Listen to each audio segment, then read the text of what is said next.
Hello my students, I am Shantanu. Welcome back to my channel again. Today in this video, I would like to discuss some important error correction based on pronouns.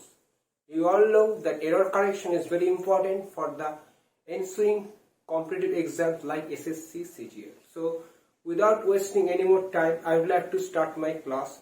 Kindly keep watching my video, subscribe to my channels and also press the notification bell icon for more such videos. So kindly keep watching my videos on a regular basis. Here I would like to take my class. Kindly cast your close glance over the board. So look over the first question. All the doubts are cleared between you and I, no error. Here you are just asked to find out the error, but you are not asked to correct the sentence. If you are asked to correct, then you will correct the sentence. Now be careful. The subject here is this is the subject. So when subject is doubts, so you and I cannot be the answer. So because I always functions as the subject, it is called the personal pronoun and it is called the personal subjective pronoun. Then you have to look for its objective form. What is the objective form of I, me? Every personal pronoun has four basic forms: subjective form, objective form, possessive form, non-possessive form. So this is the mistake. If I just analyze this, you will find that between you and I, if I say here is the mistake, as it should be me, okay, but here you are asked to find out the error. Here is the error, okay, this is the error part. And now what is the objective form of I? This is the objective form. Okay, so this is the mistake. Now I have to go for the next question. First and foremost, I should say that avail is such a verb that always follows some kind of reflexive object. Reflexive object must be in relation to the subject. Be careful, self word, reflexive pronoun is basically based on the self word, and the self word must be related to the subject given in the sentence. So here I shall avail. So here is the subject. Then what can be the reflexive object? I, myself. So if I say so, then the answer should be like this: I shall avail myself. This is called the reflexive object. So the overall sentence should be like this: I shall avail myself of, etc., etc. So this is called the reflexive object. Reflexive object. Again I am repeating, this is called the reflexive object. It is in connection with the subject. So in case of the verb avail, reflexive pronoun must be followed. Here the reflexive pronoun is missing. So this is the mistake here. Okay. Now if I just go for the next question, be careful. The next question is basically based on the application of relative clause or relative pronoun.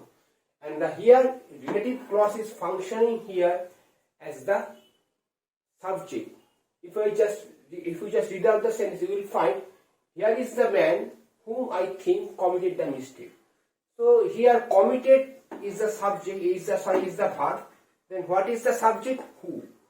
Who always functions as the subject, not as the object. But here whom is functioning as object, because whom is the objective form. Then what is the subjective form of whom? Who. So here the right answer is who, but here who is not written.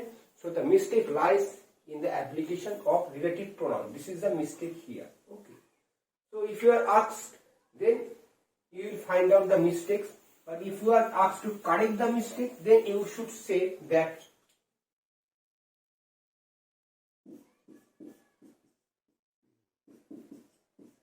here is the man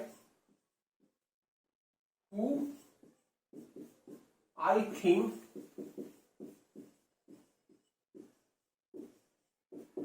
committed the crime. This is the answer. Okay. But this will be the answer here. Now I have to go for the next question. Be careful. About the next question, it was in 2014 that we first flew to the USA. Now again I am repeating the question. It was in 2014 that we first flew to the USA. It is called the dummy subject here or anticipatory subject here. It's a different track question. So whenever we are going to mention some kind of time, so relative pronoun is generally used, but the relative pronoun should not be that. Instead of that, when should be used. Okay. So here is a mistake. In case of time, we generally use when. Although we often use while, but there is a little bit of difference between when and while. When you are going to use when, there is a little gap between the two actions or something like that. But when there is no gap between two actions, this means while or whilst should be used. But here, when should be used because there is some gap. So this is the right answer, when. But here instead of when, demonstrative pronoun that is written. So this is the mistake here. So you have to choose this one. Now if I just go for the next question, you will find that she made your mention at the farewell party. Be careful, made is such a verb. It is actually called the causative verb in English. Okay. It is actually called the causative verb. C-A-U-S-A-T-I-V-E. Causative verb in English literature. Now, your is functioning here as object, but your cannot be the object here. You has four basic form. You is the subject, you is the object, your is the possessive form, yours is the double possessive form. So, in that case, this is the mistake here. When you are functioning here as the object, then the right answer should be you. Okay. That means she made you mention. If I just analyze the sentence, I should say she made you mention at the farewell party. This is the answer. So here 2 is also understood here. It is called the bare infinitive or silent infinitive form. Generally it is not written. So this is the mistake here. Okay. Now if I just go for the next question, you will find I cannot bear separation, your separation for long. So in as some space of time is there, some space of time is mentioned here. So for is used because for is also used when some space of time is mentioned. But here I cannot bear your separation. It's a very poor piece of English. Instead of your separation, we should write I cannot bear separation from you. This is the right approach of English. I cannot bear separation from you for long. Again I am repeating, it's a very poor piece of English sentence. So instead of that we should write I cannot bear separation from you. So this is the mistake here. So you have to correct, you have to take this one. So what can be the right answer? I cannot bear separation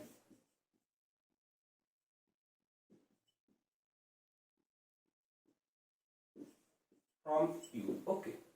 This will be the answer. Now if I just go for the last question, you will find that none of his arm was injured in the accident. So none is also a pronoun. It is generally used either as singular or plural. Basically it is used as singular. So against the singular subject we have written was. There is no mistake.